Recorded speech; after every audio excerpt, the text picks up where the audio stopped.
Hi again, everybody. Carter Krishnaiyer here, Beyond the 90. Wanted to talk a little bit about the Kardic's Notebook column I penned this morning, April 16th, about MLS Next Pro versus USL. First off, these articles, some of these articles are now behind a paywall at Beyond the 90. And what's happened is we brought on more writers. We're writing 2, 3, 4 pieces a day, mostly about lower division soccer in the U.S., but also about some other things. And we had made everything free, even though there were some people who paid. It contributed and paid $7.50 a month or whatever, $75 a year. And those few people who paid rightly complained to me that it was very unfair for them that everything was free. And we also need to be able to pay for certain things like travel and then eventually paying our writers. So I do apologize to those of you who have been reading for free for a year and a half who now suddenly find a paywall. But unfortunately, it's something we've had to do. And most of our content remains free. It's just these things, certain articles like this and elements, parts of the interview with NISA Commissioner John Pruch that have been put behind the paywall. Okay, real quickly on this story. 9 months ago, I wrote a piece that basically said MLS Next Pro was winning the Soccerwarz.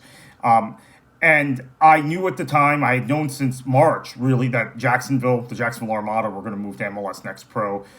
Confirmed that in April. That month, my father got ill pretty suddenly and then died the following month. So I was not focused on following up on that stuff, even though I continued to write stories and put that out there. I wasn't as engaged in following up on things. So then June, July, I got back to doing that and found out about Chattanooga and a number of other teams that were talking. Now, these were clubs in other leagues, right? USL League 2, NPSL, NISA, that might have been talking to MLS about joining Next Pro. That didn't join, that now have not joined the league. USL seemed decidedly on the back foot. There are many changes in circumstances that have happened since then. MLS has not been able to close a lot of the deals with the clubs that they were talking to. I think for a multitude of reasons, which are in the article. Again, if you want to read the depth, read the article, subscribe.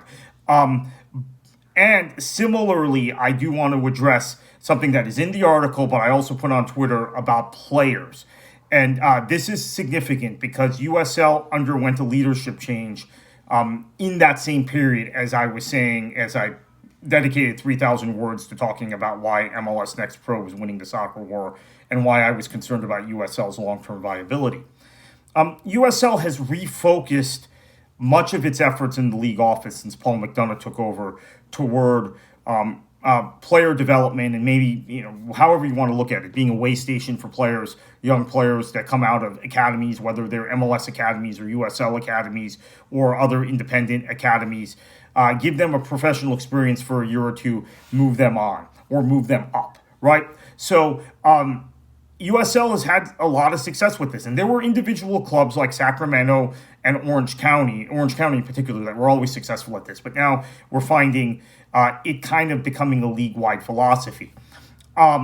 Additionally, what happened in this last offseason surprised me, that a number of player agents determined on behalf of their clients after 2 years of MLS Next Pro that it was best to get their clients, if they weren't being fast-tracked into the MLS first team of whatever organization they were in, get them back into a situation with an independent USL club where they could assess their options, they could develop, they could play in a more competitive environment, they could play both with and against older players, and then move on with their careers. So I wanted to address that specific element. There's also significant other business situations. I had always said that the point of entry and the overall cost of operation in MLS Next Pro was significantly cheaper than in USL. I still think it is cheaper, but some of that gap has been closed by USL due to just the increase in cost of living.